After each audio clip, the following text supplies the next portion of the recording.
thoughts on the Ozone Academy's curriculum, Mr. Makashima? Darn it, we almost had them. I already had the guys put Rikako Oreo on the wanted list. We'll get her soon enough. She's dead. What? Come with me. We gotta talk.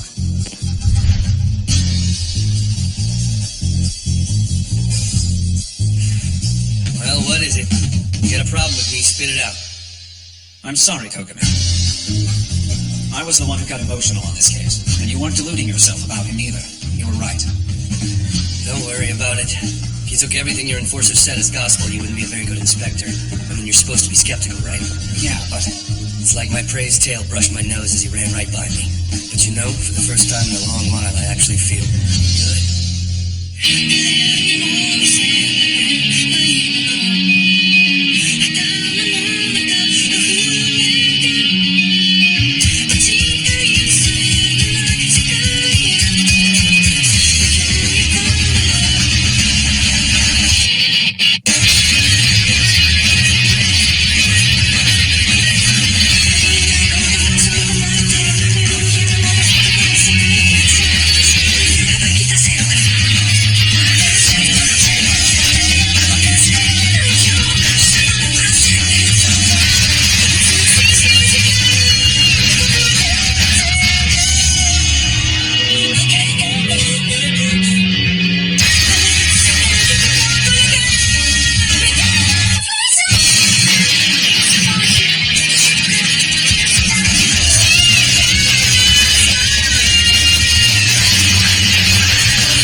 Nice. Have you decided? Yep. Would you please tag this outfit combination as one of my favorites? Roger that!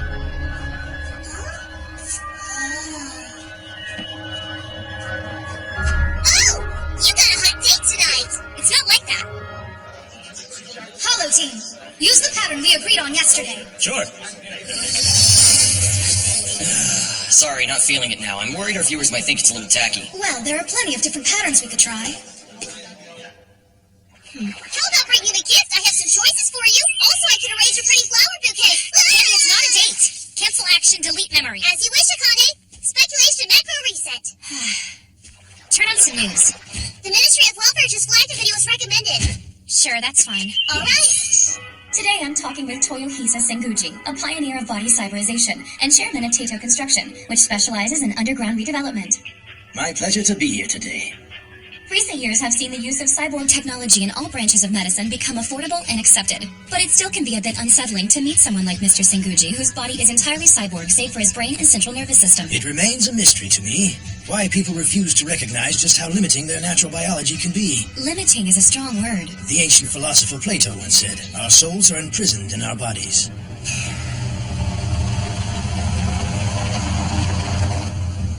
Wow, you look like you're in a bad mood already, Mr. Kogami. That thing tried to bite me because I tried to have a cigarette. What's your problem? That robot touched a nerve with you.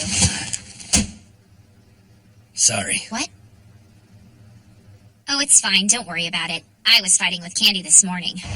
It's enabled me to experience all sorts of new activities in my life. I honestly never expected that beating the disease of aging would bring me this kind of happiness. But that's something a person can't understand until they embrace a cyborg body. Sir, even with all our advances, I understand that the human brain cannot live beyond 150 years. Being able to fully cyberize a brain for an infinite lifespan may prove to be beyond science's reach. Long as I keep my brain stimulated, I'll be able to squeeze plenty of life from it. Enough, I believe, for them to find a cyberization breakthrough in the meantime. Now I see. If that happens while you're still alive. That's right. I'll have achieved immortality. The Old Testament tells us that God created man in his own image. Don't you think it's time for us humans to take some of God's power for ourselves?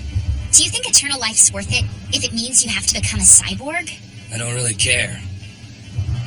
Life as a latent criminal isn't something you like to think about going on forever.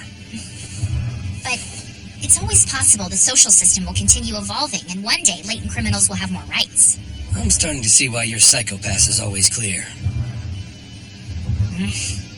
According to a recent survey, a supermajority of respondents said they'd be uncomfortable with any more than 50% of their bodies being replaced with cybernetics. I understand the hesitance the public still has on this issue. But we're all more machine than we realize. Take you, for instance. You're already quite the cyborg. Mr. Senguji, I assure you I have no artificial arms, legs, eyes, or other body parts. But you do carry around a portable information terminal, don't you?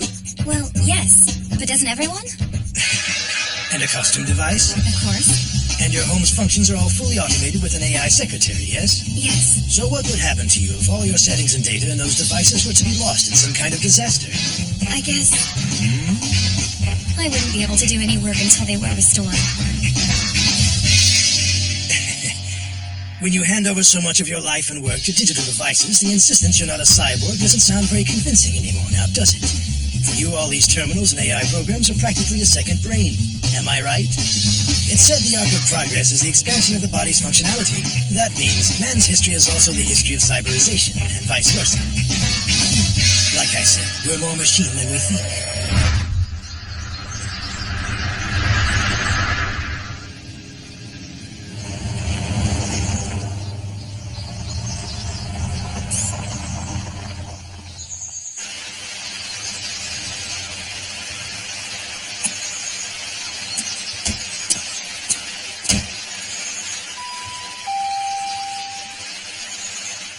Hello? It's Kogami. Alright, hold on. I don't see much environment hollow in use here. Because that stuff irritates the hell out of him. Professor Saiga, it's been a while. Stop calling me Professor. Don't you know how many years it's been since I quit? And this beauty must be? Akane Tsunemori. I'm an inspector with the MWPSB. Nice to meet you, sir. You are welcome to come inside, detectives. Is coffee okay? Sure. Yes, please. That's good, because coffee's all I got.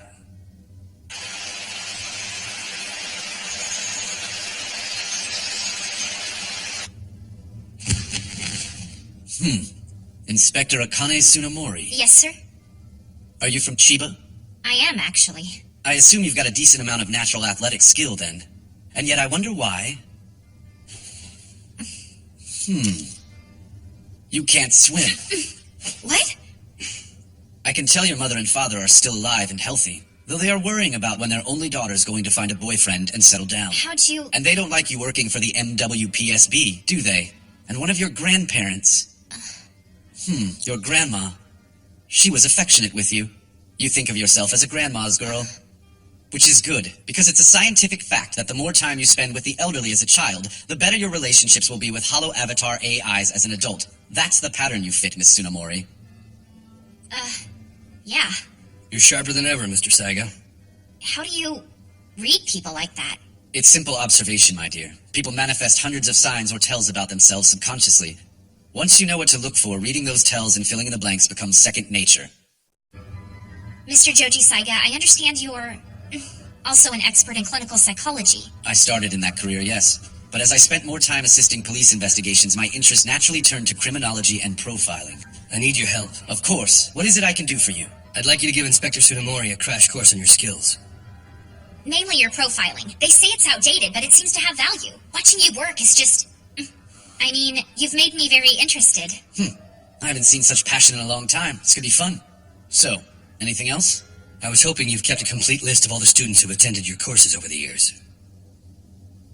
Is that an order from the MWPSB? No, sir. It's a personal request.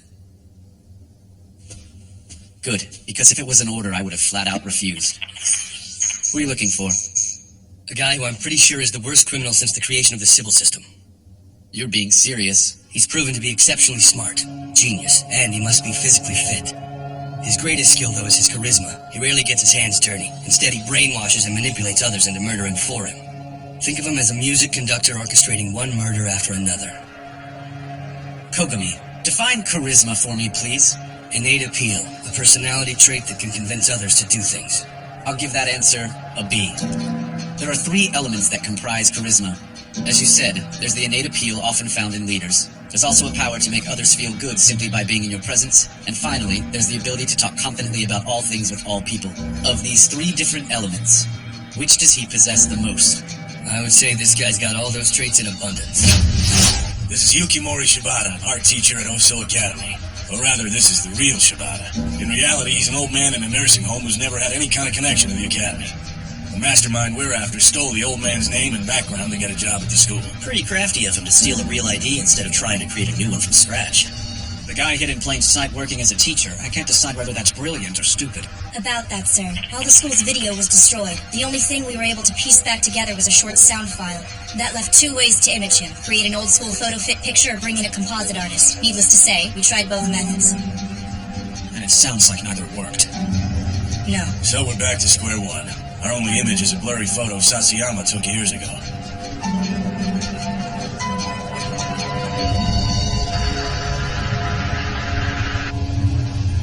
Did you at least get something out of it? Yes, of course. He's a fantastic teacher. In fact, I don't get why his lectures aren't in the MWPSB archives. They would never do that. What's the real story with him? It was back when the university system still existed alongside the civil system. Saiga's criminology courses were specifically set up to train investigators. But one day they found a big problem. The hues of his students became clouded, and the crime coefficient saw a big jump.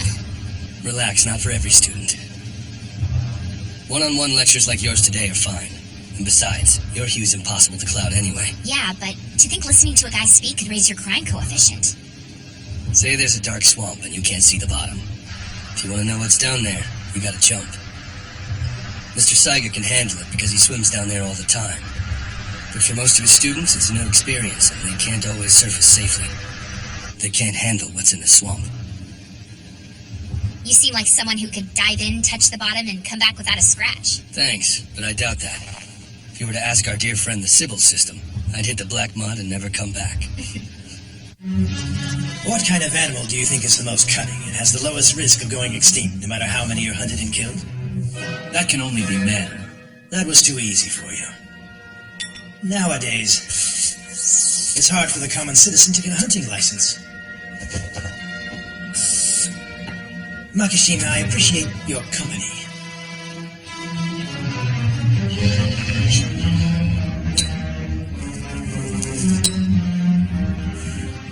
That pipe of yours, that's not ivory, is it? I suppose I haven't shown it to you yet. Excluding the mouthpiece, this pipe is made from Rikako Orio's bones. Oh. When I inhale it like this, my mind feels as sharp as a young man's again. It's like I'm breathing in the souls of my terrified prey so that I might feast upon their life-giving energy. Obviously, you've overcome your body's aging. Your only worry left is your mind. That's exactly correct. To maintain a healthy mind and body requires some sacrifices. Particularly the lives of others. Unfortunately, many of those seeking eternal life neglect feeding their minds in favor of keeping their bodies young. This has one result: a long life as beautiful zombies. It's a rather foolish end, don't you think? The thrill you get from a successful hunt. It's like a reward for coming face to face with death and surviving. You're quite right. In hunting, the more dangerous your prey, the more potent the stimulation your brain gets from killing it. And I have good news for you. I think I can arrange for your next prey to be the most potent yet. Go on. He's an enforcer. How intriguing. His name is... So much for that. I thought for sure we'd find something in his lecture attendee list. That's how it goes. But as long as Makishima's alive, he must be leaving some kind of trail.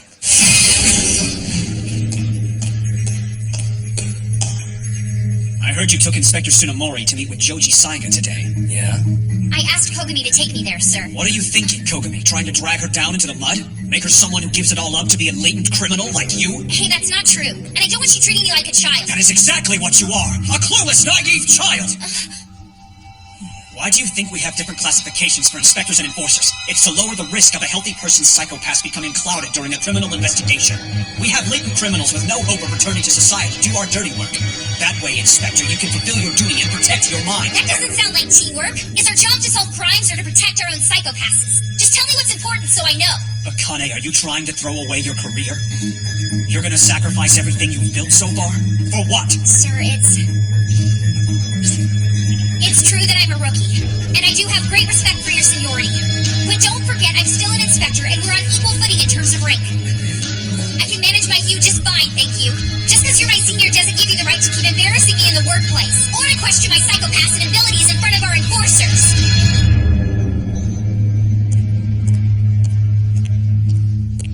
I can't believe his nerve.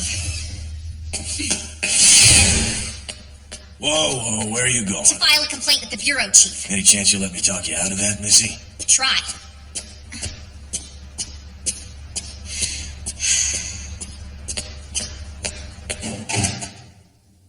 Gino's his father. Well, poor guy's a latent criminal. What? Gino's was a little kid when they first put the Sybil system into operation. In those early days, rumors about latent criminals spread around the country like wildfire, causing mass panic. If anyone showed a high crime coefficient, that was enough for their whole family to get treated as if they were all latent criminals. Can't imagine being a kid and going through something like that. When a detective immerses himself in a case, sooner or later the Sybil system will start keeping an eye on him, too. Most think of criminals and cops as opposites, but they're actually on the same wave. Now we've got the enforcer and inspector arrangement to minimize risk, but in the early days, many detectives saw themselves classified as latent criminals. Gino's dad was one of those unlucky detectives. I never knew that. This is why he comes down so hard on those he thinks are unnecessarily risking their use. Happened with his old partner, Kogami. Yes, I'm aware. Ginoza feels he was betrayed twice. First by his father, then by his best friend. This is why he acts the way he does towards you. He doesn't want it to ever happen again. But does he have to be a jerk? No, you're right, he doesn't. But Missy, you got lots of friends and family back home, don't you? Times have changed some, but one thing's certain. If your psychopath ever comes up clouded, the people you care about will still suffer. That's why we enforcers are here to help you avoid that. Does Mr. Kogami see his enforcer job the same way that you do? He used to, but now, I don't know. I don't think he cares about anything beyond finding Makishima and getting his revenge. I'm afraid I won't capture him alive. Is that okay? Why, yes, of course. I expect nothing less from you. I should mention something I don't think you've noticed. Shinya Kogami, whenever you mention him in conversation, you get such an amused look on your face.